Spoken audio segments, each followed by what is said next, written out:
세계가 발칵 뒤집혔습니다. 히말라야 국경 긴장 한복판, 중국의 위협이 계속되는 가운데 네팔 육군이 선택한 것은 러시아의 T-90도, 독일의 레오파르트도 아니었습니다. 바로 대한민국이 만든 K2 흑표 전차였죠. 더욱 놀라운 것은 한국산 전차가 국경에 등장한 지 단 3일 만에 중국 전차 부대의 움직임이 눈에 띄게 위축된 것입니다. 줄곧 한국산 전차는 아직 실전에서 검증되지 않은 미완성품이라 비웃어온 해외 전문 모두가 중국 앞에서는 무용지물일 것이라 단언했지만 네팔 육군이 실시한 실사격 테스트 결과에 경악할 수밖에 없었습니다. 중국 언론은 과장된 쇼라며 반발했지만 네팔 지휘부는 한국과 함께라면 히말라야는 더 이상 두렵지 않다라며 단언했습니다. 도대체 무슨 일이 있었던 걸까요? 네팔이 전 세계의 반대를 무릅쓰고 한국 기술을 선택한 진짜 이유, 지금 시작합니다. 안녕하세요. 저는 에드워드 마이어스라고 합니다. 미 육군에서 35년간 복무하고 예비역 소장으로 전역한 군사평론가입니다. 지금부터 제가 네팔 카트만두에서 목격한 아시아 군사 균형을 뒤흔든 충격적인 사건을 말씀드리려고 해요. 2025년 6월 12일 오후 3시, 카트만두 의회 앞 광장에는 약 5만 명의 시위대가 몰려 있었습니다. 붉은 연기가 하늘을 뒤덮고 있었고 시위대의 함성 소리가 건물 유리창을 진동시킬 정도로 거셌어요. 제 심장은 빠르게 뛰기 시작했죠. 이건 단순한 시위가 아니라 한 나라의 운명을 바꿀 역사적 순간이었습니다. 저는 당시 미국 국방부 특별 자문관 자격으로 네팔에 파견되어 있었어요. 남아시아 지역의 군사적 불안정성을 평가하고 보고서를 작성하는 것이 제 임무였습니다. 카트만두 시내 호텔 창문 너머로 보이는 광경은 제가 베트남전과 이라크전에서 목격했던 정권 붕괴의 전조와 똑같았죠. 광장 중앙에서 거대한 불길이 솟아올랐습니다.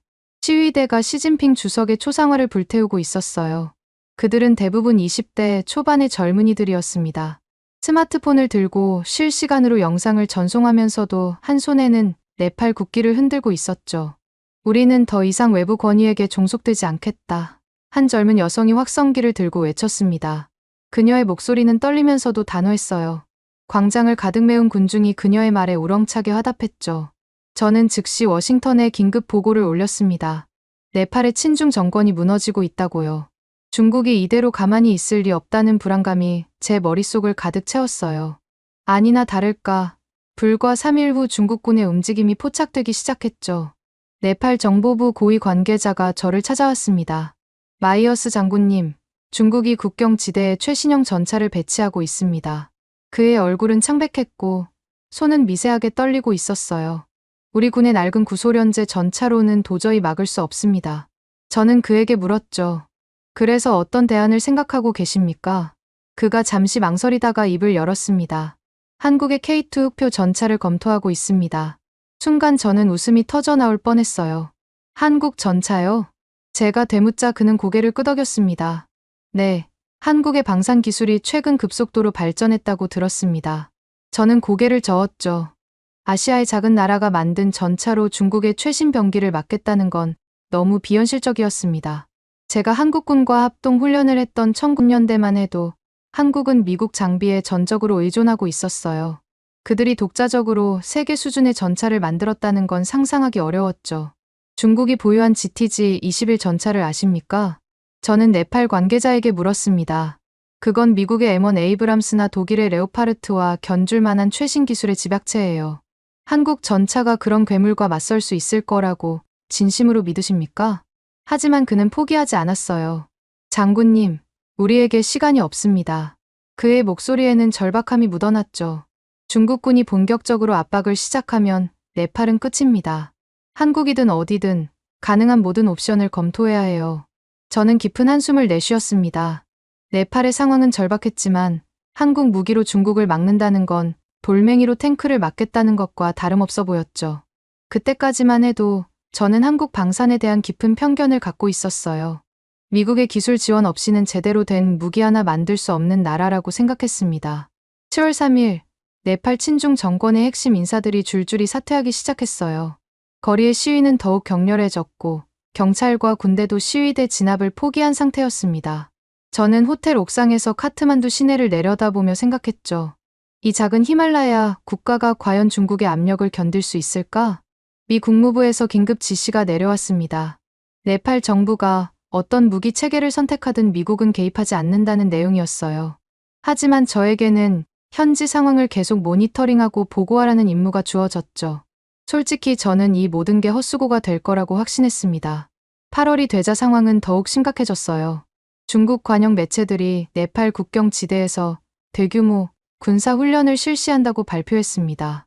실제로는 무력 시위나 다름없었죠. 네팔 정부는 패닉 상태에 빠졌고 군부는 긴급 대책 회의를 연일 개최했어요. 그때 젊은 네팔 육군 장교 한 명이 저를 찾아왔습니다. 라젠 카트왈 소령이었죠. 그는 미국 웨스트포인트에서 유학한 엘리트 장교였어요. 장군님, 한국 방산 대표단이 곧 네팔에 도착합니다. 저는 못마땅한 표정을 감추지 못했어요. 그래서요? 제 차가운 반응에도 라젠은 침착하게 말을 이어갔습니다. 직접 보시고 판단해 주십시오. 선입견 없이요. 저는 속으로 생각했죠. 이 순진한 젊은 장교는 한국 무기가 정말로 중국을 막을 수 있다고 믿는 걸까? 제가 수십 년간 쌓아온 군사적 경험과 지식으로 볼 때 그건 절대 불가능한 일이었습니다. 한국은 분명 좋은 나라지만 최첨단 방산 강국은 아니었어요. 하지만 라젠의 진지한 눈빛을 보며 저는 마지못해 고개를 끄덕였습니다. 좋습니다. 한번 보죠. 어차피 실망스러운 결과가 나올 게 뻔했지만 네팔의 절박한 상황을 생각하면 모든 가능성을 열어둘 필요는 있었어요. 그날 밤 저는 오래전 한국에서의 기억을 떠올렸습니다. 1994년 팀 스피릿 훈련 때였죠. 한국군 전차 부대와 합동 훈련을 했는데 그들의 장비는 대부분 미국제 M60이었어요. 정비도 제대로 못해서 훈련 중에 자주 고장이 났죠. 그런 나라가 30년 만에 세계적인 전차를 만들었다? 저는 침대에 누워 천장을 바라보며 쓴웃음을 지었습니다. 중국의 막강한 군사력 앞에서 한국 전차는 종이호랑이에 불과할 거예요. 네팔은 잘못된 선택을 하려 하고 있었고 저는 그걸 지켜볼 수밖에 없었죠.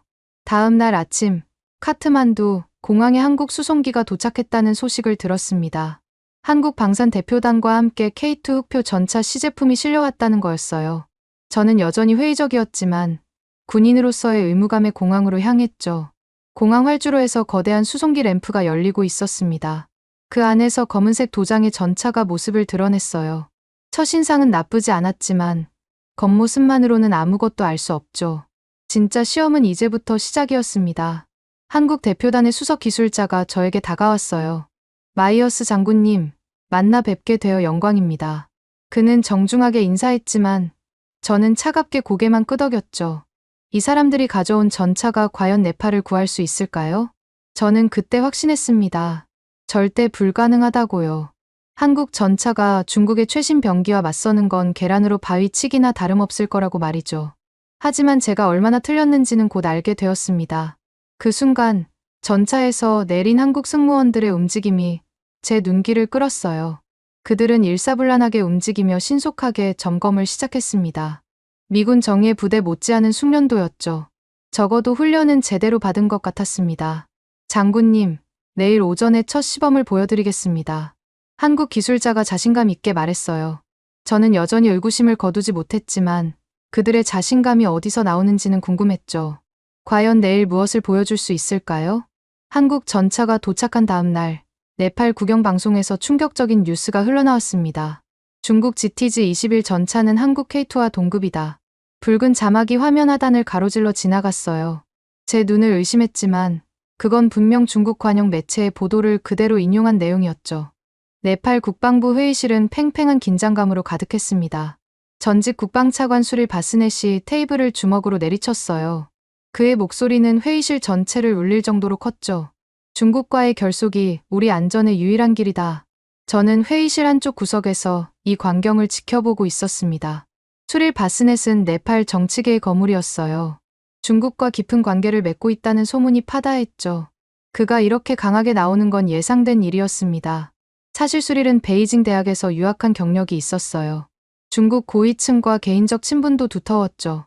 그의 아들도 현재 상하이에서 사업을 하고 있다는 얘기를 들었습니다. 이런 배경을 가진 사람이 친중 노선을 주장하는 건 당연한 일이었어요. 여러분, 현실을 직시해야 합니다. 수릴은 회의실에 모인 군 수뇌부를 향해 목소리를 높였어요. 중국은 우리의 가장 큰 무역 파트너이고 가장 강력한 이웃입니다. 그들을 적으로 만들면 네팔은 하루아침에 고립될 거예요. 젊은 장교들 사이에서 불만의 목소리가 터져 나왔습니다. 하지만 우리 국민들이 원하는 건 중국으로부터의 독립입니다. 라젠 카트왈 소령이 일어서서 반박했어요. 거리에 나가 보십시오. 시민들이 무엇을 외치는지 들어보세요. 수릴은 비웃듯이 말했죠. 그 철없는 젊은이들이 뭘 안다고 그럽니까? 그의 얼굴에는 경멸이 가득했어요. 스마트폰만 만지작거리는 애들이 국가 안보를 논한다는 게 말이 됩니까? 진짜 전쟁이 무엇인지, 중국의 힘이 얼마나 무서운지 그들은 모릅니다. 저는 조용히 관찰하면서도 내심 수릴의 말에 일리가 있다고 생각했어요. 중국의 군사력은 압도적이었습니다. 최근 공개된 GTG-21 전차의 스펙은 놀라울 정도였죠. 하이브리드 파워팩, 최신 복합 장갑, 그리고 인공지능 사격 통제 시스템까지 갖췄다고 했어요. 그날 저녁 중국 CCTV 국제 채널에서 특별 프로그램이 방송되었습니다. GTG-21 전차의 위용을 과시하는 내용이었어요. 거대한 전차들이 먼지를 일으키며 사막을 질주하는 장면이 계속 이어졌죠. 포탑이 회전하며 목표물을 정확히 타격하는 모습도 보여줬습니다. 특히 인상적이었던 건 야간 사격 장면이었어요. 칠흑 같은 어둠 속에서 열영상 화면이 목표물을 포착했습니다.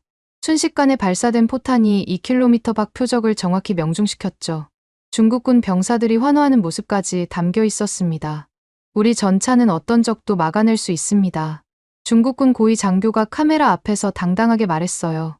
특히 최근 일부 국가에서 개발했다는 소위 첨단 전차들과는 비교 자체가 무의미합니다. 명백히 한국 K2를 겨냥한 발언이었죠. 방송 말미에는 중국 전차 생산 공장의 모습도 나왔습니다. 끝없이 이어지는 생산 라인에서 전차들이 쏟아져 나오고 있었어요. 한 달에 50대씩 생산할 수 있다는 자막이 떴죠. 이런 압도적인 생산 능력을 과시하는 것도 심리전의 일부였습니다. 네팔 언론들은 이 방송을 받아서 대서특필했습니다. 중국 전차 앞에 한국 전차는 무력하다는 제목들이 신문 일면을 장식했어요. 친중 성향 방송국들은 하루 종일 중국 전차의 우수성을 강조하는 전문가들을 출연시켰죠. 분위기가 완전히 중국 쪽으로 기울어지는 것 같았습니다. 저는 호텔 방에서 이 모든 보도를 지켜보며 묘한 기분이 들었어요. 중국의 프로파간다 공세가 너무 노골적이라는 생각이 들었죠. 진짜 강자는 이렇게 요란하게 떠들 필요가 없는데 말입니다. 하지만 그럼에도 불구하고 저는 여전히 한국 전차를 믿지 못했어요. 다음 날 아침, 저는 네팔 육군 참모총장을 만났어요. 그의 표정은 어두웠고 깊은 고민에 빠져 있는 게 역력했죠. 마이어스 장군, 솔직한 의견을 듣고 싶습니다. 그가 무거운 목소리로 물었어요. 정말로 한국 전차가 중국을 막을 수 있을까요? 저는 잠시 망설였어요. 군인으로서 정직해야 했지만 네팔의 절박한 상황도 이해했습니다. 제 경험상 스펙만으로는 판단하기 어렵습니다. 제가 신중하게 답했죠. 하지만 중국의 산업 역량과 기술력을 고려하면 그들의 주장이 완전히 허풍은 아닐 겁니다. 참모총장은 깊은 한숨을 내쉬었어요. 우리 정치권의 절반은 이미 중국 쪽으로 기울었습니다. 수릴 바스넷 같은 사람들이 계속 압력을 넣고 있어요. 한국 전차를 포기하고 중국과 화해하라고 말이죠. 그때 라젠 소령이 급하게 들어왔습니다. 총장님, 긴급 보고입니다. 그의 얼굴은 상기되어 있었어요. 중국군이 국경에서 60km 떨어진 지점에 전차 30대를 추가 배치했습니다. 회의실 분위기가 순식간에 얼어붙었어요. 이건 명백한 무력 시위였습니다. 중국이 본격적으로 압박 수위를 높이기 시작한 거죠. 네팔 정부는 선택의 기로에 서 있었습니다. 보십니까? 이게 현실입니다. 수릴 바스넷이 다시 목소리를 높였어요. 중국은 우리를 언제든 짓밟을 수 있어요. 한국에 검증되지 않은 무기에 우리 운명을 맡길 겁니까? 하지만 젊은 장교들의 반발도 만만치 않았죠. 그렇다고 중국의 속국이 되자는 겁니까? 한 젊은 대위가 벌떡 일어났어요. 우리 선배들이 목숨 바쳐 지킨 독립을 그렇게 쉽게 포기하실 건가요? 논쟁은 점점 격렬해졌습니다. 저는 이런 광경을 수없이 봐왔어요. 약소국이 강대국 사이에서 갈등할 때 나타나는 전형적인 모습이었죠. 하지만 네팔의 상황은 특히 더 복잡했습니다. 그날 오후 한국 방산팀이 프레젠테이션을 준비했어요. K2 흑표의 성능을 설명하겠다는 거였죠. 저는 별 기대 없이 참석했습니다. 아무리 그럴듯하게 포장해도 중국 전차를 이길 순 없을 거라고 생각했어요. 프레젠테이션 룸에는 네팔군 관계자들이 가득 모여 있었습니다. 수릴 바스넷도 팔짱을 낀 채 뒷자리에 앉아 있었어요. 그의 표정은 이미 모든 걸 결정한 사람처럼 냉소적이었죠. 한국 팀이 아무리 노력해도 그의 마음을 바꿀 순 없을 것 같았습니다. 한국 수석 기술자가 스크린 앞에 섰어요. 먼저 한 가지 분명히 하겠습니다. 그의 목소리는 차분했지만 단호했죠. 전차는 스펙이 아니라 가동률로 말합니다. 그런 말장난으로 중국 전차를 이길 수 있다고 생각하십니까? 수릴이 코웃음을 쳤어요. 하지만 한국 기술자는 동요하지 않았습니다. 곧 현장에서 진실을 확인하실 수 있을 겁니다. 저는 속으로 생각했죠. 과연 그럴까? 중국의 프로파간다가 과장됐을 수는 있지만 그들의 기술력은 실제로 무시할 수 없는 수준이었어요. 한국이 아무리 노력해도 그 격차를 메우기는 어려울 거라고 봤습니다. 그럼 내일 비교 시험을 해보면 어떻겠습니까? 라젠 소령이 제안했어요. 공정한 조건에서 양국 전차의 성능을 직접 확인해보는 겁니다. 순간 회의실이 술렁거렸죠. 좋습니다. 받아들이겠습니다. 한국 기술자가 즉시 동의했어요. 그의 자신감이 어디서 나오는지 궁금했습니다. 정말로 한국 전차가 중국과 맞설 수 있다고 믿는 걸까요? 회의가 끝난 후 라젠 소령이 저를 찾아왔어요. 장군님, 내일 비교 시험이 있습니다. 그의 눈빛은 진지했죠. 중국 측도 전차를 보낼 거예요. 직접 보시고 판단해 주십시오. 저는 고개를 끄덕였지만 마음속으로는 이미 결론을 내린 상태였죠. 한국 전차가 중국을 이기는 건 불가능하다고요. 하지만 군인으로서 현장을 확인하는 건 당연한 일이었습니다. 설령 결과가 뻔하더라도 말이죠. 그날 밤 카트만두 시내는 다시 한번 시위로 들끓었어요. 젊은이들이 거리로 쏟아져 나왔습니다. 중국 제품 불매 운동을 선언하고 독립과 자유를 외쳤죠. 하지만 정치권은 여전히 분열되어 있었습니다. 호텔로 돌아온 저는 창밖을 바라보며 생각에 잠겼어요. 네팔은 지금 역사의 갈림길에 서 있었습니다. 중국에 굴복하느냐, 아니면 새로운 길을 찾느냐. 그리고 그 선택의 중심에 한국 전차가 있었죠. 하지만 저는 여전히 회의적이었습니다. 내일 시험에서 한국 전차가 처참하게 실패할 거라고 확신했어요. 그리고 네팔은 결국 중국의 품으로 돌아갈 수밖에 없을 거라고 생각했죠. 제가 얼마나 틀렸는지는 스문의 시간 후에 알게 되었습니다. 다음 날 아침, 네팔과 중국 국경에서 불과 80km 떨어진 곳에서 대규모 열병식이 열렸습니다. 중국군이 자신들의 군사력을 과시하기 위해 준비한 행사였어요. 네팔 정부는 저를 포함한 몇몇 외국 관계자들을 참관단으로 초청했죠. 새벽 5시에 출발해서 국경 근처 언덕에 마련된 관람석에 도착했습니다. 아침 햇살이 히말라야 산맥을 비추기 시작할 때 중국 전차들이 모습을 드러냈어요. GTG-21 전차 12대가 완벽한 대형을 유지한 채 천천히 전진하고 있었습니다. 검은 위장색의 붉은 별이 선명하게 그려진 전차들이었죠. 그 위용은 확실히 인상적이었습니다. 포탑이 일제히 좌측으로 회전했다가 다시 정면을 향했어요. 주포가 하늘을 향해 45도 각도로 세워졌다가 다시 수평으로 내려왔죠. 완벽하게 짜인 안무처럼 모든 전차가 동시에 같은 동작을 반복했습니다. 관람석에서는 감탄의 소리가 터져 나왔어요. 정말 대단하지 않습니까? 수릴 바스넷이 제 옆에서 득이양양하게 말했어요. 저 전차 한 대가 네팔군 전차 10대와 맞먹는다고 합니다. 그의 목소리에는 중국에 대한 경외감이 가득했죠. 전차들이 언덕을 올라가기 시작했습니다. 경사가 꽤 가파른 편이었는데 전차들은 거침없이 올라갔어요. 엔진 소리가 우렁차게 울려 퍼졌죠. 먼지구름이 하늘 높이 솟아올랐습니다. 그때 중국군 대령 한 명이 마이크를 잡았어요. 여러분이 보시는 것은 세계 최강의 전차입니다. 그의 목소리는 자신감으로 가득했죠. 하이브리드 동력 시스템, 최첨단 복합 장갑, 그리고 인공지능 사격 통제 시스템까지 갖춘 미래형 전차입니다. 스크린에 전차의 상세 스펙이 나타났어요. 125mm 활강포, 시속 80km 최고 속도, 항속거리 600km.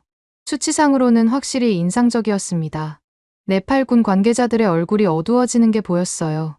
하지만 저는 뭔가 이상한 점을 발견했습니다. 전차 한 대가 언덕을 오르다가 잠시 멈칫했어요.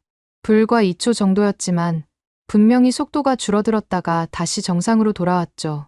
다른 사람들은 눈치채지 못한 것 같았습니다. 열병식이 끝난 후 중국군은 사격 시범을 보여줬어요. 1km 떨어진 표적을 향해 주포를 발사했습니다. 첫 발은 정확히 명중했어요. 관람석에서 박수가 터져 나왔죠. 하지만 두 번째 발사 때 이상한 일이 벌어졌습니다. 발사 직전에 포탑이 미세하게 흔들렸어요. 포탄은 표적에서 약간 빗나갔지만 중국군 장교는 아무 일 없다는 듯이 넘어갔죠. 바람 때문입니다 라고 간단히 설명했어요. 점심시간에 저는 네팔군 기술 장교 한 명과 대화를 나눴습니다. 그는 프랑스에서 기갑 교육을 받은 베테랑이었어요. 어떻게 보셨습니까? 제가 조심스럽게 물었죠. 겉으로는 강해 보이지만 진짜 현장은 다르다고 봅니다. 그가 낮은 목소리로 답했어요. 열병식용 전차와 실전용 전차는 다르죠. 저 전차들이 진흙탕에서 혹은 히말라야 고지대에서 제대로 작동할까요? 그의 말에는 일리가 있었습니다. 네팔의 지형은 중국 평원과는 완전히 달랐어요. 고도 3,000m가 넘는 산악지대, 우기의 진흙탕, 영하 20도를 오르내리는 기온차. 이런 극한 환경에서 하이브리드 시스템이 제대로 작동할지는 미지수였죠. 오후에는 중국군 정비 시범이 있었습니다. 전차 엔진룸을 열고 간단한 정비 과정을 보여주는 거였어요. 하지만 여기서도 이상한 점을 발견했죠. 정비병들이 특정 부분은 절대 건드리지 않는 거였어요. 저 검은 박스가 뭡니까? 제가 중국군 장교에게 물었습니다. 배터리 관리 시스템입니다. 그가 짧게 답했어요. 자세한 건 군사 기밀이라 말씀드릴 수 없습니다. 저는 미군에서 수많은 전차를 봐왔습니다. M1 에이브람스, 독일의 레오파르트, 영국의 챌린저까지. 모든 전차는 정비가 생명이었어요. 그런데 정비병이 건드릴 수 없는 부분이 있다는 건 큰 문제였죠. 열병식이 끝나고 카트만두로 돌아오는 길에 라젠 소령이 제게 말했습니다. 장군님, 눈치채셨습니까? 무엇을 말입니까? 제가 되물었어요. 전차 세대가 계속 뒤처지다가 따라잡기를 반복했습니다. 그가 조심스럽게 말했죠. 그리고 엔진 소리도 일정하지 않았어요. 하이브리드 시스템이 불안정한 것 같습니다. 저도 그걸 느꼈지만 확신하지 못했었는데 라젠의 관찰이 제 의심을 확실하게 만들어줬어요. 중국 전차는 분명 강력해 보였지만 뭔가 숨기고 있는 게 있었습니다. 완벽해 보이는 열병식 뒤에 감춰진 문제들이 있었죠. 그날 저녁 호텔로 돌아온 저는 미국 국방부에 보고서를 작성했습니다. 중국 전차의 외형적 위용은 인정할 만하지만 실전 신뢰성에는 의문이 있다고 적었어요. 특히 하이브리드 파워팩의 안정성과 정비 복잡성이 우려된다고 강조했죠. 보고서를 보낸 후 창밖을 바라보며 생각에 잠겼습니다. 전차는 단순한 무기가 아니에요. 승무원의 생명을 지키는 철갑이고 국가의 운명을 좌우하는 결전병기죠. 화려한 겉모습만으로는 부족합니다. 다음 날 아침, 한국 기술팀이 저를 찾아왔어요. 마이어스 장군님, 내일 실제 비교 시험이 있습니다. 수석 기술자가 말했죠. 히말라야 산기슭 훈련장에서 진행될 예정입니다. 중국 측도 참가합니까? 제가 물었어요. 네, 그들도 GTZ-21을 가져올 겁니다. 그가 답했죠. 진짜 실력이 드러날 때입니다. 저는 고개를 끄덕였지만 여전히 한국 전차에 대한 의구심은 남아있었어요. 중국 전차에 문제가 있다고 해서 한국 전차가 더 낫다는 보장은 없었죠. 오히려 두 전차 모두 기대에 못 미칠 가능성도 있었습니다. 그때 라젠 소령이 흥미로운 정보를 가져왔어요. 장군님, 중국 측에서 특별 요청을 했습니다. 무슨 요청입니까? 시험 중 전차 내부 촬영은 금지해달라고 합니다. 이건 매우 이례적인 요청이었어요. 보통 이런 시험에서는 투명성을 위해 모든 과정을 기록하거든요. 중국이 뭔가 숨기려는 게 분명했습니다. 하이브리드 시스템의 약점을 들키고 싶지 않은 모양이었죠. 반면 한국 측은 아무런 제한을 두지 않았어요. 우리는 모든 걸 공개할 준비가 되어 있습니다. 한국 기술자가 자신 있게 말했죠. K2의 진가를 보여드리겠습니다. 그날 밤, 네팔 국방부에서 긴급 회의가 열렸습니다. 내일 시험 결과에 따라 네팔의 운명이 결정될 수도 있었어요. 수릴 바스넷은 여전히 중국 전차의 우수성을 주장했지만 젊은 장교들은 실제 성능을 보고 판단하자고 맞섰죠. 내일이면 모든 게 명확해질 겁니다. 네팔 육군 참모총장이 회의를 마무리하며 말했어요. 더 이상의 추측과 논쟁은 무의미합니다. 현장에서 진실이 밝혀질 테니까요. 저는 호텔로 돌아와 일찍 잠자리에 들었습니다. 내일은 중요한 날이 될 거였어요. 한국과 중국, 두 나라의 전차가 맞붙는 역사적인 순간이었죠. 과연 어느 쪽이 승리할까요? 솔직히 저는 아직도 확신이 서지 않았습니다. 중국 전차의 문제점을 발견했지만 그렇다고 한국 전차가 더 나을 거라는 보장은 없었어요. 어쩌면 네팔은 어느 쪽을 선택해도 만족스럽지 못할 수도 있었죠. 하지만 다음 날 제가 목격한 것은 모든 예상을 뛰어넘는 충격적인 장면이었습니다. 히말라야 산기슭 훈련장에 도착했을 때 아침 안개가 자욱하게 깔려 있었습니다. 해발 2800m의 고지대였는데 공기가 희박해서 숨쉬기가 쉽지 않았어요. 이런 극한 환경이야말로 전차의 진짜 성능을 시험하기에 완벽한 장소였죠. 양국 전차가 나란히 정렬해 있는 모습이 보였습니다. 네팔 국방부 강당에는 군 수뇌부와 정치인들이 모여 있었어요. 한국 기술팀이 준비한 브리핑이 곧 시작될 예정이었습니다. 수릴 바스넷은 여전히 팔짱을 낀 채 냉소적인 표정으로 앉아 있었죠. 중국 측 관계자들도 몇 명 참석해 있었습니다. 한국 수석 기술자가 단상에 올라섰어요. 벽면 스크린에 거대한 비교 차트가 나타났습니다. 왼쪽에는 K2 흑표, 오른쪽에는 GTG-21의 사양이 나란히 표시되어 있었죠. 모든 시선이 화면에 집중되었습니다. 먼저 엔진부터 말씀드리겠습니다. 한국 기술자가 레이저 포인터를 들었어요. K2는 순수 디젤 엔진 1500마력입니다. 반면 GTG-21은 하이브리드 시스템으로 디젤 엔진과 배터리를 함께 사용하죠. 차트에 빨간색으로 표시된 부분이 나타났습니다. 엔진 K2 1500마력 is GTG- 하이브리드 배터리 포함라고 적혀 있었어요. 중국 측 관계자가 불편한 표정을 지었지만 아무 말도 하지 않았죠. 하이브리드가 더 진보된 기술 아닙니까? 수릴이 비아냥거리며 물었어요. 한국 기술자는 침착하게 고개를 저었습니다. 기술의 진보와 실전 신뢰성은 다른 문제입니다. 그는 다음 슬라이드로 넘어갔어요. 극한 환경에서의 배터리 성능 그래프가 나타났죠. 영하 20도에서 배터리 효율이 40%나 떨어지는 것을 보여주는 데이터였습니다. 히말라야 고지대의 겨울 기온을 생각해 보십시오. 전차는 스펙이 아니라 가동률로 말합니다. 한국 기술자의 목소리가 강당에 울려 퍼졌어요. 아무리 강력한 전차라도 고장나서 서 있으면 그냥 고철덩어리일 뿐입니다. K2의 가동률은 96%를 자랑합니다. 다음 화면에는 정비 복잡성 비교가 나왔어요.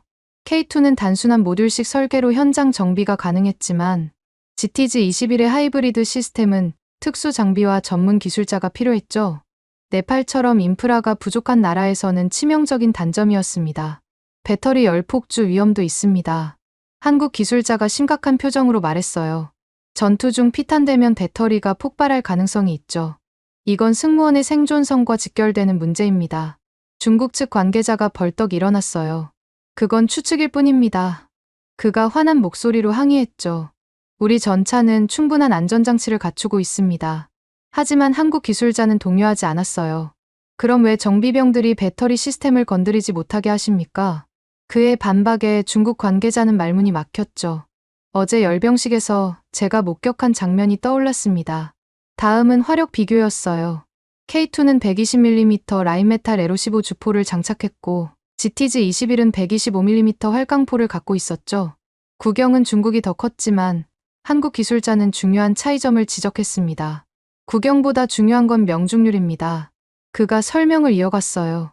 K2의 사격 통제 장치는 한국이 독자 개발한 최첨단 시스템입니다. 이동 간 사격에서도 90% 이상의 명중률을 보장하죠. 화면에 실제 시험 영상이 재생되었습니다. K2가 시속 50km로 달리면서 2km 밖 표적을 정확히 명중시키는 장면이었어요. 연속 3발을 쏘았는데 모두 표적 중앙에 명중했죠. 관람석에서 작은 탄성이 흘러나왔습니다. 디지털 전술 네트워크도 중요합니다. 한국 기술자가 다음 주제로 넘어갔어요. K2는 다른 부대와 실시간으로 정보를 공유할 수 있습니다. 전차 한 대가 적을 발견하면 모든 아군이 즉시 그 정보를 공유하죠. 이건 현대전에서 매우 중요한 능력이었습니다. 개별 전차의 성능도 중요하지만 네트워크화된 전투력이 승패를 좌우하는 시대였어요. 중국 전차도 비슷한 시스템이 있다고 주장했지만 실제로 작동하는지는 의문이었죠. 그리고 가장 중요한 점을 말씀드리겠습니다. 한국 기술자가 목소리를 높였어요. 우리는 단순히 전차만 파는 게 아닙니다. 현지화, 납기, 정비 지원을 묶은 체계 패키지가 국경 억제의 핵심입니다. 새로운 슬라이드가 나타났어요. 한국이 제안하는 종합 패키지의 내용이었죠. 전차 도입뿐만 아니라 현지 정비센터 설립, 네팔군 정비병 교육, 부품 현지 생산까지 포함되어 있었습니다. 네팔이 독자적인 기갑 전력을 운용할 수 있도록 돕겠습니다. 그가 진심 어린 목소리로 말했어요. 이건 단순한 무기 거래가 아니라 진정한 파트너십입니다. 라젠 소령이 손을 들었어요. 교육 기간은 얼마나 걸립니까? 6개월이면 충분합니다. 한국 기술자가 답했죠. 우리 교관들이 직접 네팔에 와서 훈련시킬 겁니다. 수릴 바스넷이 코웃음을 쳤어요. 그런 약속을 어떻게 믿습니까? 하지만 한국 기술자는 자신 있게 답했습니다. 이미 폴란드와 인도네시아에서 성공적으로 진행 중입니다. 실제 사례를 보여주는 영상이 재생되었어요.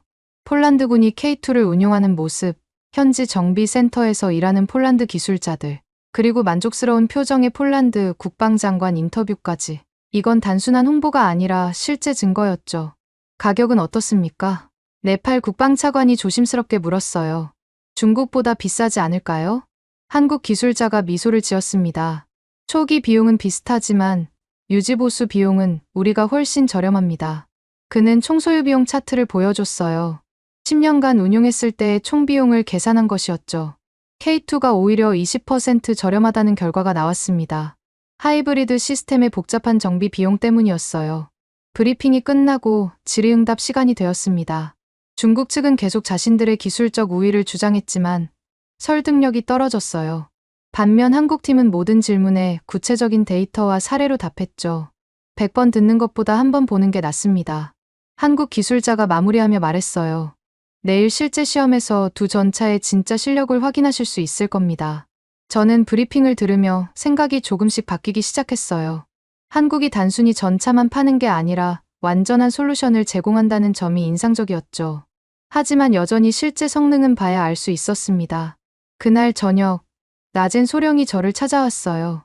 장군님, 어떻게 보셨습니까? 흥미로운 프레젠테이션이었습니다. 제가 신중하게 답했죠. 하지만 진짜는 내일 알 수 있겠죠. 한국팀이 매우 자신 있어 보입니다. 라젠이 말했어요. 중국과 달리 모든 걸 공개하겠다고 했죠. 그의 말이 맞았습니다. 투명성에서는 확실히 한국이 앞서 있었어요. 밤늦게 호텔방에서 저는 오늘 본 자료들을 다시 검토했습니다. 수치상으로는 K2가 우위에 있어 보였어요. 하지만 전차는 종이 위의 숫자가 아니라 전장에서 증명되는 거였죠. 내일이면 모든 게 명확해질 거였습니다. 시험 당일 아침, 히말라야 상기슭 훈련장은 긴장감으로 가득했습니다.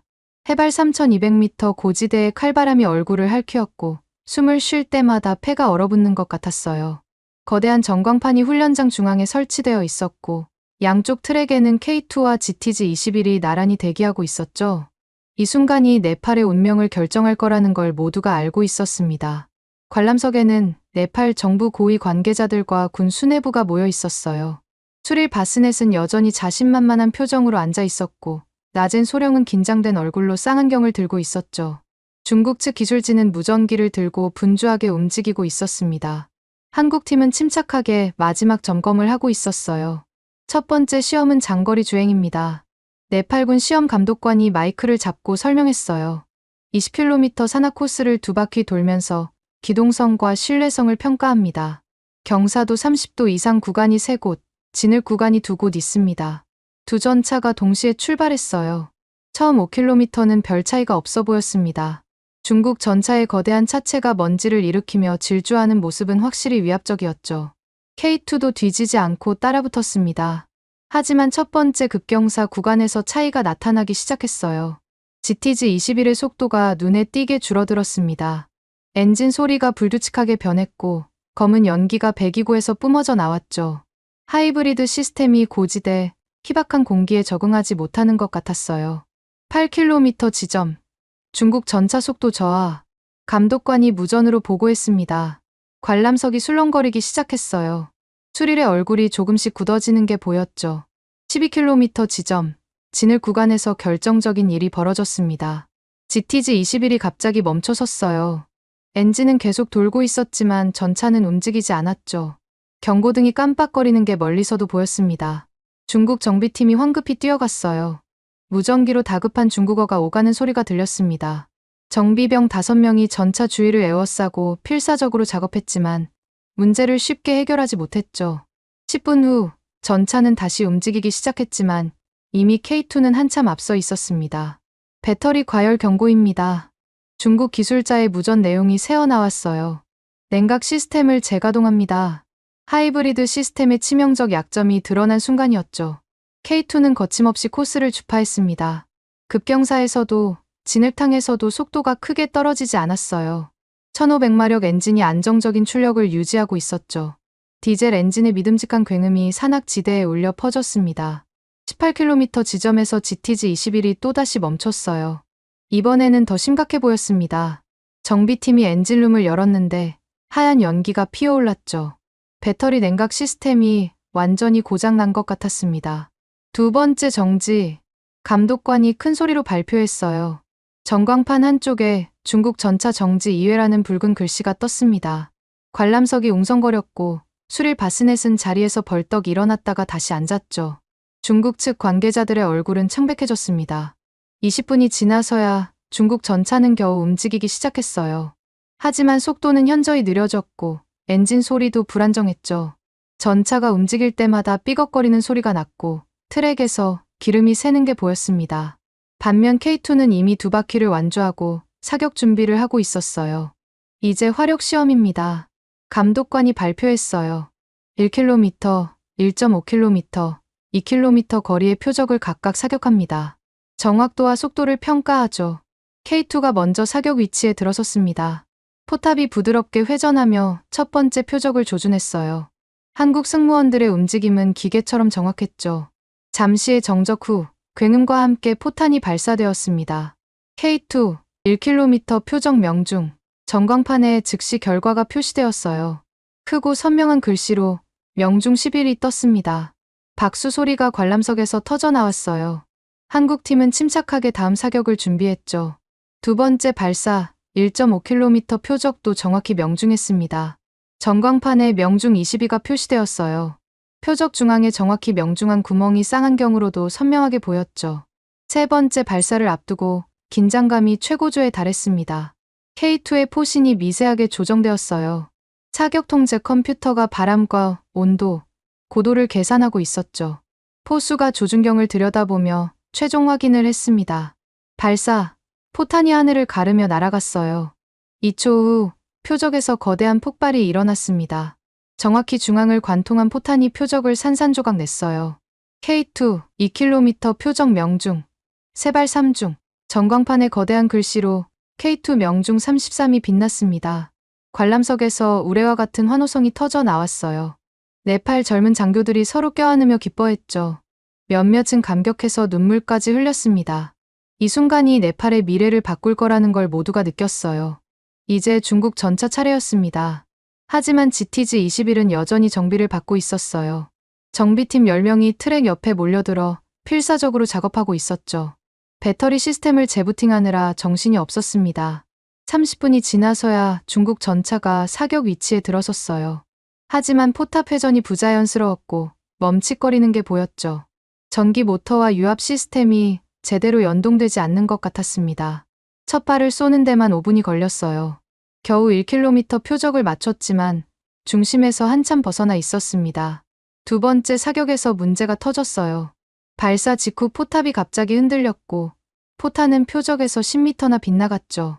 세 번째 사격은 아예 시도조차 못했습니다. 전차가 또다시 경고등을 켜며 멈춰섰어요. 이번에는 연기까지 피어올랐죠. 정비팀이 다시 달려왔지만 이미 승부는 결정났습니다. 모두가 그 사실을 알고 있었어요. 시험 종료. 감독관이 선언했습니다. 결과는 명확했어요. 전광판에는 여전히 K2 명중 33이 빛나고 있었고 그 옆 트랙에는 정비팀에 둘러싸인 중국 전차가 무기력하게 서 있었죠. 저는 그 순간 깨달았습니다. 제가 얼마나 잘못된 편견을 갖고 있었는지를요. 한국은 더 이상 미국 기술에 의존하는 나라가 아니었어요. 독자적인 기술로 세계 최고 수준의 전차를 만들어낸 진정한 방산 강국이었죠. 겉모습이 아니라 현장이 진실을 말합니다. 제가 라젠 소령에게 말했어요. 그 말을 하는 순간 제 30년 군 경력에서 가장 중요한 깨달음을 얻었다는 걸 알았죠. 화려한 스펙과 선전은 아무 의미가 없었습니다. 수릴 바스넷은 말없이 자리를 떠났어요. 그의 뒷모습에서 패배감이 묻어났죠. 그토록 자신했던 중국 전차가 이렇게 무너질 줄은 꿈에도 몰랐을 겁니다.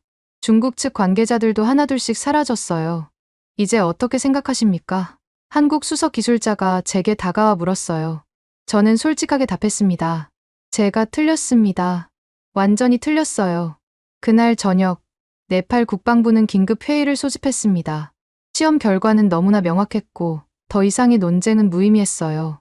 젊은 장교들의 얼굴에는 희망이 가득했고 친중 세력들은 침묵했죠. 네팔의 선택은 이미 결정된 것이나 다름없었습니다. 저는 즉시 워싱턴에 보고서를 보냈어요. 한국 K2 전차의 압도적 승리. 중국 전차는 하이브리드 시스템 결함으로 실전 운용 불가능 판명. 이 한 문장이 아시아 군사 균형의 판도를 바꿀 거라는 걸 알았죠. 그날 밤, 카트만두 시내는 축제 분위기였습니다. 시민들이 거리로 나와 태극기를 흔들며 환호했어요. 젊은이들은 한국 국가를 부르기도 했죠. 네팔이 중국의 압박에서 벗어날 수 있다는 희망이 생긴 거였습니다. 저는 호텔 창문에서 그 광경을 바라보며 깊은 감동을 느꼈어요. 작은 나라 네팔이 거대한 중국에 맞서 독립을 지키려는 의지, 그리고 그것을 가능하게 한 한국의 기술력. 이것이 바로 21세기 새로운 동맹의 모습이었죠. 시험이 끝난 다음 날, 네팔 국방부 대회의실은 역사적인 순간을 앞두고 있었습니다. 한국 방산 대표단과 네팔 정부 관계자들이 마주 앉아 있었고, 테이블 중앙에는 두꺼운 계약서가 놓여 있었죠. 이 문서 하나가 네팔의 미래를 바꿀 거라는 걸 모두가 알고 있었어요. 창밖으로는 카트만두 시내가 내려다 보였고, 거리에는 여전히 태극기를 든 시민들이 보였습니다. 네팔 국방장관이 자리에서 일어났어요. 그는 60대 초반의 베테랑 군인으로 평생을 국방에 바친 사람이었죠. 그의 눈가에는 깊은 주름이 패여 있었지만 오늘만큼은 젊은이처럼 빛나고 있었습니다. 오늘 우리가 서명하는 것은 단순한 무기 구매 계약이 아닙니다. 그가 말을 이어갔어요. 이것은 네팔의 새로운 시작입니다. 우리는 더 이상 강대국의 그늘에 숨지 않을 겁니다. 스스로의 힘으로 일어서겠다는 선언이죠. 한국 측 수석 대표가 일어나 답했습니다. 한국도 한때는 약소국이었습니다. 전쟁의 폐허에서 일어났고 누군가의 도움이 절실했죠. 이제 우리가 그 경험을 나눌 때입니다. 계약서가 펼쳐졌어요. 내용은 단순한 전차 판매를 훨씬 넘어서는 것이었습니다. K2 흑표 전차 초도 물량, K21 장갑차, 천무 다연장 로켓 시스템까지 포함된 종합 패키지였죠. 하지만 더 중요한 건 그 뒤에 있었습니다. 현지 정비센터 설립 및 운영 지원이라는 항목이 있었어요. 한국이 네팔 내에 정비시설을 짓고 3년간 직접 운영하며 기술을 전수한다는 내용이었죠. 네팔 정비병 200명을 한국으로 초청해 6개월간 교육시킨다는 조항도 있었습니다. 이건 단순한 무기 거래가 아니라 기술 이전이었어요. 부품의 30%를 5년 내 네팔에서 생산한다는 조항도 눈에 띄었습니다. 한국이 네팔에 소규모 방산 공장을 세우고 기술을 전수하겠다는 거였죠. 이건 네팔 산업 발전에도 큰 도움이 될 일이었습니다. 일자리가 생기고 기술이 축적되는 거니까요. 라젠 소령이 제게 속삭였어요. 이게 바로 우리가 원했던 겁니다. 단순한 구매자가 아니라 파트너가 되는 거죠. 중국은 절대 이런 제안을 하지 않았어요. 그의 말이 맞았습니다. 중국은 항상 완제품만 팔려고 했고 기술 이전은 꿈도 꾸지 못했죠. 정비조차 중국 기술자들만 할 수 있게 했어요. 그건 무기를 파는 게 아니라 종속 관계를 만드는 거였습니다. 교육 프로그램에 대해 더 설명해 주시겠습니까? 네팔 육군 참모차장이 물었어요. 한국 기술 고문이 자세한 설명을 시작했습니다. 1차로 신명을 한국 육군 기갑학교로 보내주십시오. 그가 설명을 이어갔어요. 3개월간 기본 운용법을 배우고 나머지 3개월은 심화 정비 교육을 받습니다. 숙식은 물론이고 월수당도 지급할 겁니다. 가족 동반도 가능하죠. 이건 파격적인 조건이었어요. 네팔 장교들의 표정이 밝아졌습니다. 젊은 군인들에게는 일생일대의 기회였죠. 선진 기술을 배울 수 있을 뿐 아니라 한국이라는 나라를 직접 경험할 수 있으니까요. 천무 시스템은 특히 네팔 지형에 최적화되어 있습니다. 한국 측이 추가 설명을 했어요. 산악 지형에서도 정확한 타격이 가능하고 이동이 간편합니다. 중국 국경 전체를 커버할 수 있는 사거리를 갖고 있죠. 천무는 한국이 자랑하는 다연장 로켓 시스템이었습니다. 한 번에 수십 발의 로켓을 발사해 넓은 지역을 초토화시킬 수 있었죠.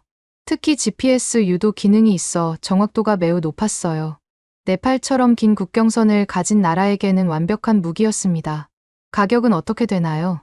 네팔 재무부 차관이 조심스럽게 물었어요. 모두가 숨을 죽이고 답변을 기다렸습니다. 아무리 좋은 무기라도 너무 비싸면 소용없으니까요. 총액은 중국 제안과 비슷합니다. 한국 대표가 답했어요. 하지만 지불 조건은 훨씬 유리합니다. 10년 분할 상환, 처음 2년은 이자만 내시면 됩니다. 더 놀라운 건 그 다음이었어요. 그리고 네팔 청년 1만 명을 한국 기업에 취업시키는 프로그램도 함께 진행합니다. 그들이 한국에서 번 돈의 일부로 무기 대금을 상환할 수도 있죠. 일종의 상호 협력 프로그램입니다. 이건 정말 혁신적인 아이디어였어요. 무기를 팔면서 동시에 네팔 청년들에게 일자리를 제공하는 거였죠. 한국은 노동력을 얻고 네팔은 외화를 벌 수 있었습니다. 진정한 윈윈이었어요. 우린 전차만 사는 게 아니라 자립의 설계도를 삽니다. 네팔 국방장관이 감격스러운 목소리로 말했어요. 이것이 바로 우리가 꿈꿔온 미래입니다. 종속이 아닌 협력, 의존이 아닌 자립. 계약서 서명 순간이 다가왔습니다. 네팔 국방장관과 한국 대표가 나란히 섰어요. 카메라 플래시가 터지는 가운데 두 사람은 천천히 서명을 했죠. 각 페이지마다 도장을 찍는 소리가 회의실에 울려 퍼졌습니다. 서명이 끝나고 두 사람이 악수를 했어요. 그 순간 회의실에 있던 모든 사람이 일어나 박수를 쳤습니다. 낮엔 소령의 눈에는 눈물이 맺혀 있었고 젊은 장교들은 서로 포옹했죠. 이건 단순한 계약이 아니라 네팔의 새로운 시작이었습니다. 저는 그 광경을 보며 깊은 감동을 받았어요. 30년 군 생활 동안 수많은 무기 거래를 봤지만 이런 건 처음이었죠. 한국은 단순히 무기를 파는 게 아니라 희망을 팔고 있었습니다. 자립할 수 있는 능력과 기회를 제공하고 있었어요. 마이어스 장군님도 증인으로 서명해 주시겠습니까? 네팔 국방장관이 제게 부탁했어요. 저는 영광스러운 마음으로 펜을 들었습니다. 제 서명이 이 역사적 순간의 일부가 된다는 게 믿기지 않았죠. 서명식이 끝난 후 간단한 리셉션이 열렸어요. 네팔 전통 음식과 한국 음식이 함께 준비되었죠. 양국 관계자들이 자유롭게 대화를 나누며 미래를 논의했습니다. 분위기는 희망과 기대로 가득했어요. 중국이 가만히 있지 않을 겁니다. 낮엔 소령이 제게 조용히 말했어요. 경제 보복이나 국경 봉쇄를 할 수도 있죠. 그의 우려는 타당했습니다. 하지만 네팔은 이미 결정을 내렸어요. 우리도 알고 있습니다. 네팔 국방장관이 우리 대화에 끼어들었죠. 하지만 독립은 공짜로 얻어지는 게 아닙니다. 대가를 치를 준비가 되어 있어요. 그날 저녁 중국 외교부는 즉각 성명을 발표했습니다. 네팔의 결정을 유감스럽게 생각한다는 내용이었어요. 경제협력 재검토를 시사하는 위협적인 문구도 있었죠. 예상된 반응이었지만 네팔 정부는 흔들리지 않았습니다. 한국 측도 대응 계획을 발표했어요. 네팔과의 경제협력을 대폭 확대하겠다는 내용이었죠. 삼성과 LG가 네팔에 공장을 세우고 현대차가 조립 공장을 건설하기로 했습니다. 무기만이 아니라 경제 전반에서 협력이 시작된 거였어요. 그날 밤 카트만두 시내는 다시 한번 축제의 도가니가 되었습니다. 시민들이 거리로 쏟아져 나와 독립 만세를 외쳤어요. 한국 국기와 네팔 국기가 나란히 펄럭였고 젊은이들은 케이팝을 틀며 춤을 췄죠. 새로운 시대가 시작되었다는 기쁨이 도시 전체를 감쌌습니다. 저는 호텔 방에서 보고서를 작성하며 생각했어요. 한국이 보여준 것은 새로운 형태의 국제협력이었습니다. 강대국의 일방적 지배가 아니라 상호 발전을 추구하는 모델이었죠. 이것이 바로 21세기형 동맹의 모습이 아닐까 싶었습니다. 다음 날 아침, 한국 기술팀이 즉시 작업을 시작했어요. 첫 번째 K2 전차가 2주 내에 도착할 예정이었고, 네팔군 훈련 프로그램도 곧 시작될 거였죠. 정비센터 건설 부지도 이미 선정되었습니다. 모든 게 신속하게 진행되고 있었어요. 계약 서명 일주일 후, 저는 워싱턴에서 긴급 소집된 국방 전문가 회의에 참석하기 위해 잠시 네팔을 떠났습니다. 펜타곤 회의실에는 아시아 군사 문제를 다루는 최고 전문가들이 모여 있었어요. 그 중에는 한국계 미국인 군사평론가 김대영 박사도 있었죠. 김 박사는 MIT에서 기계공학을 전공하고 랜드연구소에서 20년간 일한 전차 전문가였습니다. 김 박사는 특별한 경력의 소유자였어요. 한국에서 태어나 미국으로 유학 온 후 걸프전과 이라크전에서 미군 기술 자문관으로 활동했죠. M1 에이브람스 개량 프로젝트에도 참여했고 독일 레오파르트 전차 평가단에도 속했었습니다. 그런 그가 최근 3년간 한국 방산 기술을 집중 연구하고 있다는 건 의미심장했어요. 회의가 시작되자 제가 먼저 네팔에서 목격한 일들을 브리핑했어요. K2와 GTG-21의 비교 시험 결과를 상세히 설명했죠. 특히 중국 전차의 하이브리드 시스템 문제점을 강조했습니다.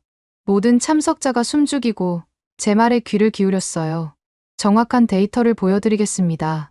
제가 노트북을 열며 말했어요. 화면에 첫 번째 데이터가 나타났습니다. K2의 엔진 출력은 순수 1500마력입니다. 완성형 파워팩이죠. 김대영 박사가 고개를 끄덕였어요. 그 수치가 맞습니다. 저도 한국 현대로템 창원 공장에서 직접 확인했어요. 그가 자료를 꺼내며 설명을 이어갔죠. 1500마력은 단순한 숫자가 아닙니다. 고도와 기온에 관계없이 일정하게 유지되는 출력이에요. 그는 노트북에서 그래프를 띄웠습니다. 해발 고도에 따른 엔진 출력 변화를 보여주는 자료였어요. K2는 4000m 고지에서도 출력 저하가 5% 미만이었죠. 반면 중국 전차는 3000m에서 이미 30% 가까이 떨어졌습니다. 이건 터보차저와 인터쿨러 설계의 차이입니다. 김 박사가 기술적 설명을 추가했어요. 한국은 독일 MTU와 10년간 공동 개발한 끝에 독자 기술을 완성했죠. 고지대 작전을 염두에 둔 특별 설계입니다. 두 번째 데이터입니다. 제가 다음 슬라이드로 넘겼어요. K2는 히말라야 시험에서 표적 사격 세발 3중을 기록했습니다. 2km 거리에서도 정확히 명중시켰죠. 이건 제가 직접 목격한 장면이었어요. 당시 전광판에 선명하게 떴던 K2 명중 33이 아직도 눈에 선했죠. 중국 전차는 1km에서도 빗나갔는데 K2는 2km를 정확히 맞췄습니다. 이 차이는 실전에서 생사를 가르는 수준이었어요. 사격 통제 장치의 차이입니다. 김 박사가 설명을 보충했어요. K2는 한국이 독자 개발한 탄도 컴퓨터를 사용합니다. 풍속, 온도, 습도, 포심 마모도까지 실시간으로 계산하죠. 그가 실제 전투 시뮬레이션 결과를 보여줬습니다. 1대1 교전에서 K2가 GTG-21을 상대로 승률 87%를 기록했어요. 선제 사격 성공률이 3배나 높았기 때문이었죠. 이런 압도적 차이는 예상하지 못했습니다. 특히 이동 간 사격 능력에서 큰 차이가 납니다. 김 박사가 추가 데이터를 제시했어요. 시속 40km로 달리면서 사격할 때 K2는 85% 명중률을 보입니다. 중국 전차는 50%도 안 되죠. 세 번째는 납기와 가용성입니다. 제가 마지막 데이터를 제시했어요. 한국은 계약 후 12개월 내에 초도 물량을 인도하고 현지화 프로그램을 완료하겠다고 약속했습니다. 이건 놀라운 속도였어요. 보통 이런 규모의 무기 거래는 23년이 걸리거든요. 하지만 한국은 이미 생산 라인을 가동 중이었고 즉시 공급이 가능했죠. 폴란드에 수출했던 경험도 있어서 해외 납품 절차도 완벽했습니다. 실제로 폴란드는 10개월 만에 첫 전차를 받았습니다. 김 박사가 확인해줬어요. 약속한 날짜보다 2개월이나 빨랐죠. 한국의 생산 능력은 세계 최고 수준입니다. 미 육군 소장 출신 참석자가 손을 들었어요. 생산 속도가 그렇게 빠른 이유가 뭡니까? 한국은 자동차 산업의 생산 기술을 방산에 접목했습니다. 김 박사가 답했죠. 현대차 울산 공장의 효율성을 전차 생산에 적용한 거예요. 그때 한 참석자가 날카로운 질문을 했어요. 중국도 비슷한 성능을 주장하지 않습니까? 타당한 지적이었죠. 중국은 여전히 자신들의 전차가 K2와 동급이라고 선전하고 있었으니까요. 김대영 박사가 자리에서 일어났습니다. 그의 표정은 진지했고 목소리에는 확신이 담겨 있었어요. 제가 30년간 전차를 연구한 전문가로서 단언합니다. 회의실이 조용해졌죠. K2의 기술적 완성도와 네트워크, 신뢰성은 현대전 요구에 완벽히 부합합니다. 그가 천천히, 그러나 단호하게 말했어요. 단순 전력 숫자보다 가동률과 정비 생태계가 승패를 가릅니다. K2는 이 모든 면에서 중국 전차를 압도합니다. 그는 구체적인 비교 자료를 제시했어요. GTG-21의 하이브리드 시스템은 이론적으로는 진보했지만 실전에서는 약점입니다. 배터리 교체 비용만 전차 가격의 20%에 달하죠. 5년마다 교체해야 하는데 이건 엄청난 부담입니다. 더 충격적인 데이터가 이어졌어요. 중국 전차의 실제 가동률은 60% 미만으로 추정됩니다. 김 박사가 중국 내부 문서를 인용했죠. 복잡한 하이브리드 시스템 때문에 정비 시간이 3배나 걸립니다. 반면 K2의 가동률은 96%였어요. 이건 미국의 M1 에이브람스보다도 높은 수치였죠. 단순하면서도 견고한 설계 덕분에 고장이 적고 고장나도 빠르게 수리할 수 있었습니다. 전시에는 이런 차이가 결정적이었어요. 전차의 진짜 성능은 가동률 곱하기 정비성 곱하기 납기가 합쳐질 때 드러납니다. 김 박사가 결론을 내렸어요. 이 공식으로 계산하면 K2가 GTG 21보다 입에 우수합니다. 회의실에 잠시 침묵이 흘렀어요. 모든 참석자가 이 충격적인 수치를 소화하고 있었죠. 미국 국방부 차관보가 먼저 입을 열었습니다. 이래서 네팔이 한국을 선택한 거군요. 정확합니다. 제가 답했어요. 네팔은 현명한 선택을 한 겁니다. 겉모습에 속지 않고 진짜 성능을 본 거죠. 김 박사가 덧붙였어요. 한국 방산의 강점은 실용성입니다. 화려한 신기술보다 검증된 기술을 완벽하게 구현하죠. 그게 진정한 기술력입니다. CIA 아시아 담당관이 흥미로운 정보를 추가했어요. 중국 내부에서도 하이브리드 시스템에 대한 비판이 있다고 합니다. 실제 배치된 부대에서 불만이 많다는 정보를 입수했어요. 이건 중국의 주장이 허세였다는 걸 다시 한번 확인시켜줬죠. 회의가 끝난 후 김 박사와 저는 커피를 마시며 더 깊은 대화를 나눴어요. 솔직히 저도 놀랐습니다. 제가 털어놨죠. 한국이 이 정도로 발전했을 줄은 몰랐어요. 많은 사람이 그렇게 생각합니다. 김 박사가 웃으며 답했어요. 하지만 한국은 이미 세계 8위 방산 수출국입니다. 조용히, 그러나 확실하게 성장했죠. 그가 흥미로운 이야기를 들려줬어요. 한국 기술자들은 미국이나 독일에서 배운 걸 그대로 따라하지 않았습니다. 자기들 방식으로 개선하고 발전시켰어요. 그 결과가 K2입니다. 예를 들어 자동장 전장치는 러시아식도 서구식도 아닌 독특한 방식입니다. 김 박사가 설명을 이어갔어요. 15초에 한 발씩 쏠 수 있는데 이건 세계 최고 속도죠. 승무원 부담도 줄이고 전투 지속 능력도 높였습니다. 저는 그의 말을 들으며 깊이 반성했어요. 30년간 군에 있으면서도 편견에 갇혀 있었던 거죠. 한국을 여전히 1990년대의 시각으로 보고 있었습니다. 하지만 세상은 변했고 한국은 더 빠르게 변했어요. 중국의 동급 주장은 이제 완전히 무너졌군요. 제가 결론을 내렸어요. 김 박사가 고개를 끄덕였습니다. 데이터가 모든 걸 증명했으니까요. 그날 저녁, 저는 네팔로 돌아가는 비행기에 올랐어요. 이제 중국 전차와 K2가 동급이라는 프레임은 완전히 깨졌습니다. 객관적 데이터와 권위 있는 전문가의 평가가 진실을 밝혀냈죠. 네팔의 선택은 옳았고 한국은 약속을 지킬 거였습니다. 비행기 창밖으로 히말라야 산맥이 보였어요. 저 산맥 너머에서 새로운 역사가 쓰이고 있었죠. 작은 나라 네팔이 거대한 중국의 압박을 이겨내고 독립을 지킨 역사. 그리고 그것을 가능하게 한 한국의 기술과 우정의 역사였습니다. 2025년 9월 18일, 제가 네팔에 도착한 지 정확히 3개월이 되는 날이었습니다. 카트만두 중심부 왕궁 광장은 수십 년 만에 가장 큰 규모의 군사 퍼레이드를 준비하고 있었어요. 한국에서 도착한 K2 흑표 전차 10대가 공식 취역하는 역사적인 날이었죠. 새벽부터 시민들이 광장으로 몰려들기 시작했고 오전 10시가 되자 10만 명이 넘는 인파가 모였습니다. 저는 귀빈석에서 이 모든 광경을 지켜보고 있었어요. 옆에는 라젠 카트왈 소령이 앉아 있었는데 그는 이제 중령으로 진급해 있었죠. 한국 무기 도입을 성공적으로 이끈 공로를 인정받은 거였습니다. 그의 얼굴에는 자부심이 가득했어요. 3개월 전에는 상상도 못했던 일입니다. 라젠이 감격스러운 목소리로 말했어요. 우리가 정말로 해냈어요. 중국의 압박을 이겨내고 독립을 지켰죠. 그의 눈가에 눈물이 맺혔습니다. 광장 입구에서 우렁찬 엔진 소리가 들려왔어요. K2 전차들이 천천히 모습을 드러내기 시작했죠. 맨 앞 전차에는 네팔 국기와 태극기가 나란히 펄럭이고 있었습니다. 관중들 사이에서 환호성이 터져 나왔어요. 전차들은 완벽한 대형을 유지하며 전진했습니다. 검은색 도장 위에 네팔군 마크가 선명하게 빛났어요. 포탑 위에는 네팔군 승무원들이 당당하게 서 있었죠. 그들은 모두 한국에서 6개월간 훈련을 받고 돌아온 정예 요원들이었습니다. 광장 중앙 단상에는 네팔 대통령이 서 있었어요. 그는 70대의 노정치인으로 평생을 네팔 독립을 위해 싸운 인물이었죠. 오늘 그의 표정에는 깊은 감동이 서려 있었습니다. 마이크 앞에 선 대통령이 천천히 입을 열었어요. 친애하는 국민 여러분, 그의 목소리가 광장에 울려 퍼졌습니다. 오늘은 네팔 역사에 길이 남을 날입니다. 우리는 스스로의 힘으로 나라를 지킬 수 있게 되었습니다. 군중들이 열광적으로 환호했어요. 특히 젊은이들의 반응이 뜨거웠죠. 그들은 태극기와 네팔 국기를 함께 흔들며 독립 만세를 외쳤습니다.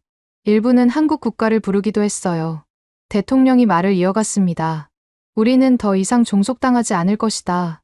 그의 목소리에 힘이 실렸어요. 우리 손으로 나라를 지키겠다. 이것이 바로 진정한 독립입니다.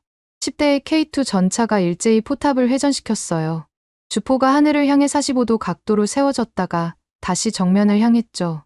완벽하게 통제된 움직임에 관중들은 다시 한번 환호했습니다. 이건 단순한 퍼레이드가 아니라 네팔의 새로운 힘을 보여주는 시위였어요. 전차 뒤로는 K-21 장갑차 20대가 따라왔습니다. 그 뒤에는 천무 다연장 로켓 발사대 5대가 위용을 뽐냈죠. 모두 한국에서 도입한 최신 장비들이었어요. 네팔군의 전력이 하루아침에 몇 배로 강해진 거였습니다. 저는 이 광경을 보며 깊은 감동을 느꼈어요. 3개월 전, 저는 한국 무기를 완전히 무시했었죠. K2가 중국 전차와 맞설 수 있을 거라곤 꿈에도 생각 못했습니다. 하지만 지금 제 눈앞에서 벌어지는 일은 제 모든 편견이 틀렸다는 걸 증명하고 있었어요. 광장 한쪽에는 한국 기술진들이 서 있었습니다.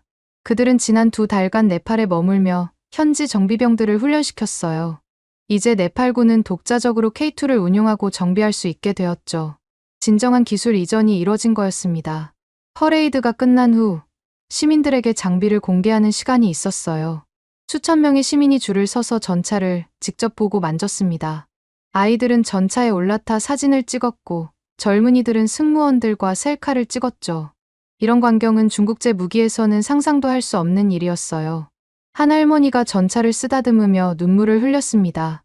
이제야 안심이 됩니다. 그녀가 떨리는 목소리로 말했어요. 우리 손자들이 자유롭게 살 수 있을 거예요. 저는 그녀의 말에 가슴이 뭉클해졌습니다. 무기는 결국 사람을 위한 거였어요. 국민의 생명과 자유를 지키기 위한 도구였죠.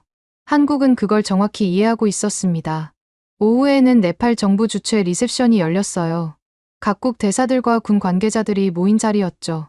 중국 대사는 끝내 참석하지 않았습니다. 대신 낮은 직급의 참사관만 보냈어요. 미국 대사가 제게 다가왔습니다. 마이어스 장군, 당신의 보고서를 잘 읽었습니다. 그가 말했어요. 한국 무기의 우수성을 정확히 평가하셨더군요. 제가 틀렸던 겁니다. 저는 솔직하게 인정했어요. 한국은 이미 세계적인 방산 강국이었는데 제가 편견에 갇혀 있었죠. 그때 네팔 국방장관이 연단에 올라갔습니다. 오늘 우리는 새로운 동맹의 시대를 열었습니다. 그가 선언했어요. 무기 구매는 단순한 거래가 아니라 가치를 공유하는 동맹의 시작입니다. 그의 말은 깊은 의미를 담고 있었어요. 네팔은 한국 무기를 선택함으로써 자유와 독립이라는 가치를 선택한 거였죠. 중국의 종속적 관계를 거부하고 대등한 파트너십을 선택한 겁니다. 이건 아시아 전체의 중요한 메시지였어요. 한국 대사가 답사를 했습니다. 한국과 네팔은 같은 꿈을 꿉니다. 그가 말했어요. 자유롭고 독립적인 나라, 스스로의 운명을 결정하는 나라가 되는 꿈이죠. 리셉션이 끝난 후 저는 라젠과 함께 카트만두 시내를 걸었어요. 거리는 축제 분위기로 가득했습니다. 곳곳에서 음악이 흘러나왔고 사람들은 춤을 추며 기쁨을 표현했죠. 한국 음식점들은 무료로 음식을 나눠주고 있었어요. 이제 중국은 어떻게 나올까요? 나젠이 걱정스럽게 물었어요.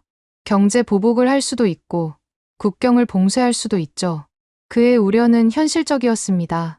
하지만 저는 이제 다른 생각이 들었어요. 네팔이 보여준 용기는 다른 나라들에게도 영향을 줄 겁니다. 제가 말했죠.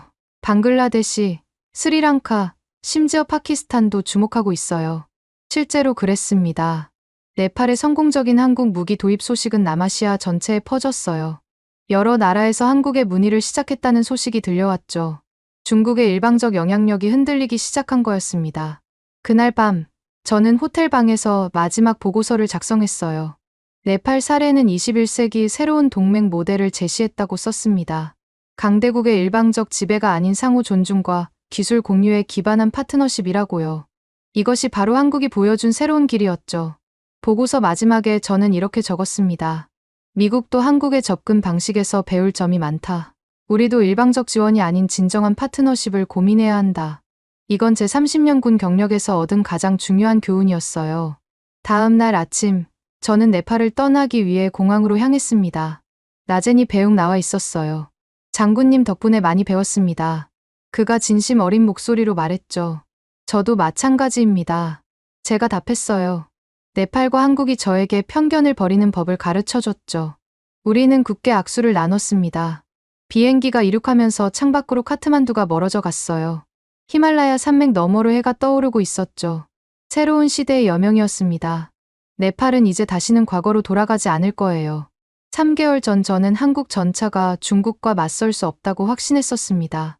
하지만 이제 저는 알게 되었어요. 진정한 힘은 무기의 성능에만 있는 게 아니라는 거요. 그것을 운용하는 사람들의 의지와 자부심, 그리고 진정한 파트너십에서 나온다는 걸 말입니다.